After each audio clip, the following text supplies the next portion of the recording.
아, 야, 공범자가 자백했으니까 너도 자백해. 이렇게 얘기하거나 아니면 이미 증거 발견됐는데 뭘 자백을 안 해. 이렇게 거짓말을 해가지고 피의자가 여기에 속아서 자백을 하는 경우를 생각해 볼 수 있습니다. 그런데 실무적으로 봤을 때 수사기관이 저런 말들을 하면서 조서에 남기진 않습니다.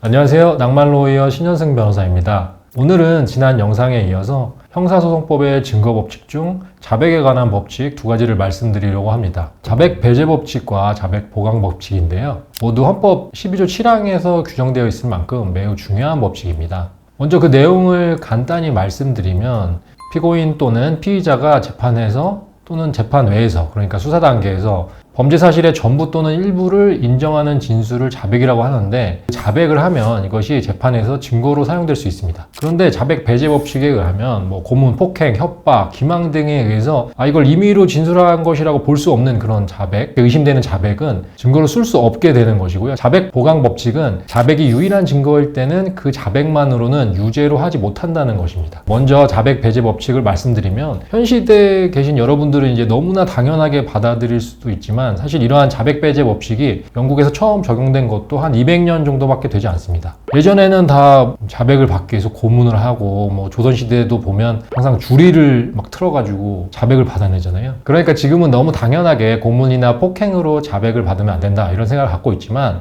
이 정도로 인권이 보호되기 시작한 건 세계적으로도 한 200년 정도밖에 안 됐다는 거죠. 그리고 사실 이러한 법칙이 존재함에도, 헌법에도 있고 함에도 우리나라에서는 80년대, 90년대까지도 수사 단계에서 고문이나 폭행, 협박으로 자백을 받아내는 경우가 꽤 많았고, 이러한 고문, 폭행 때문에 범죄를 저지르지도 않은 자가 그 고문, 폭행에 못 이겨서 자백했다가 최근에 다시 재심을 받아서 무죄 판결을 받기도 하는 그런 경우가 있습니다. 이런 것들이 영화화된 경우도 있고요. 이러한 자백 배제 법칙은 자백을 얻는 과정에서 피의자의 기본적 인권을 침해하는 것을 막기 위한 것이고요. 또 하나는 이제 재판부의 오판을 방지하기 위한 것이기도 합니다. 허위 진술을 유발할 수 있는 그런 위험성이 있는 상태에서는 자백이 그 자체로 진실에 부합하지 않아서 재판부가 오판할 가능성이 크기 때문입니다. 그런데 사실 최근에는 제가 볼 때는 자백 배제 법칙이 적용되는 경우는 매우 드물다고 생각합니다. 수사기관에서도 실제로 피의자의 인권을 매우 존중하면서 수사를 진행하고 있고요. 인권 침해를 막는 수사기관 내부의 절차도 잘 마련되어 있기 때문입니다. 제가 어제도 경찰 조사에 다녀왔지만, 수사를 받으면 처음에 일단 피의자에게 영상 녹화를 원하는지 아니면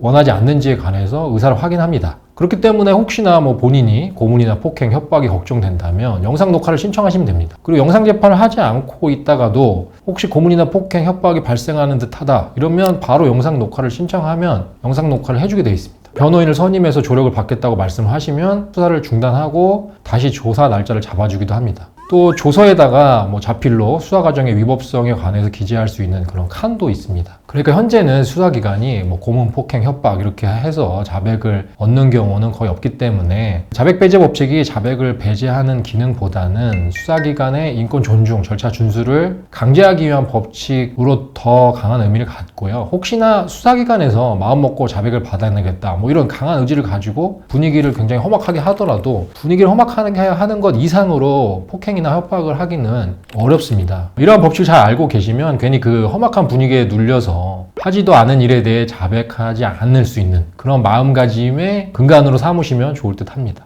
다만 최근에도 기망에 의한 자백은 발생할 수 있다고 생각합니다. 기망에 의한 자백은 예를 들면 수사기관이 야, 공범자가 자백했으니까 너도 자백해. 이렇게 얘기하거나 아니면 이미 증거 발견됐는데 뭘 자백을 안 해. 이렇게 거짓말을 해가지고 피의자가 여기에 속아서 자백을 하는 경우를 생각해 볼 수 있습니다. 그런데 실무적으로 봤을 때 수사기관이 저런 말들을 하면서 조서에 남기진 않습니다. 그러니까 아무래도 이런 경우에는 본인이 영상 녹화를 해달라고 하거나 아니면 공범자가 자백한 조서를 보여달라고 하거나 증거도 본인이 확인하면 그때는 자백하겠다 이렇게 말씀하셔도 괜찮습니다. 그 다음은 자백 보강 법칙인데요. 자백 보강 법칙이란 피고인이 임의로 한 증거 능력 있는 자백에 의해서 법관이 유죄의 심증을 얻었다 할지라도 보강 증거가 없으면 유죄로 인정할 수 없다는 원칙입니다. 자백 보강 법칙도 자백 배제 법칙과 마찬가지로 법원이 자백만을 근거로 오판을 할 위험성을 배제하고 수사기관이 자백을 받아내기 위해서 인권 침해를 하는 것을 방지하기 위한 법칙입니다. 저는 이러한 형사소송법상 법칙들을 보면 인간의 위대한 사고 능력이 반영되어 있다고 생각을 합니다. 자꾸 위법하게 수사를 해서 자백을 받아내는데 이거를 문제라고 생각을 하니까 이걸 해결하기 위해서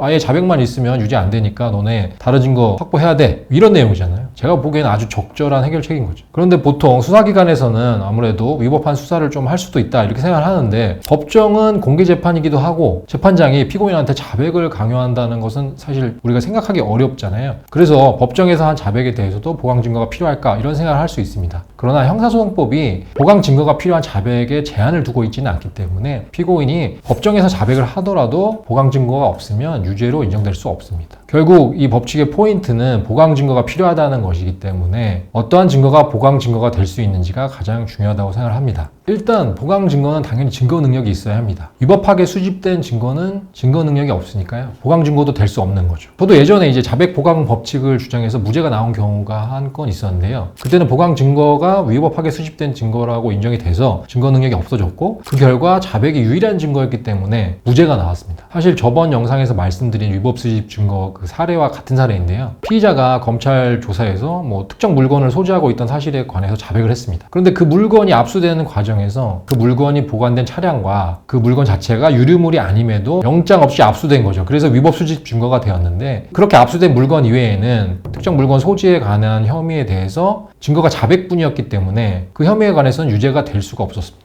실무적으로도 생각을 해보면 수사기관이 이러한 자백 보강 법칙을 잘 알고 있기 때문에 자백이 있더라도 보강 증거를 확보할 때까지 수사를 진행합니다. 그러니까 수사기관이 뭐 특별히 실수를 하거나 위와 같이 보강 증거가 위법 수집 증거로 증거 능력이 없어지게 되는 경우 말고는 자백 보강 법칙이 적용되는 경우는 잘 없다고 보입니다. 그리고 보강 증거는 자백과는 독립된 증거여야 합니다. 그러니까 피고인의 자백이 기재된 서면이나 뭐 피고인의 자백을 들은 사람의 그 진술 아니면 뭐 피고인이 일기장이나 뭐 메모에다가 자백과 같은 내용을 적어 놨을 경우에는 그게 이제 자백이나 마찬가지이기 때문에 별도의 증거 가치가 없고 보강 증거가 될 수 없는 것이죠. 다만 이제 법원은 상업장부나 진료일지, 금전 출납부처럼 범죄 사실 인정 여부와는 무관하게 자기가 이제 업무상 계속 처리하는 일들을 적은 그런 문서는 그 내용의 사무가 처리되었음을 판단할 수 있는 별개의 독립된 증거 자료로 보고 있습니다. 그리고 대법원이 공범자의 자백도 모두 보강 증거로 인정을 하고 있습니다. 예를 들어보면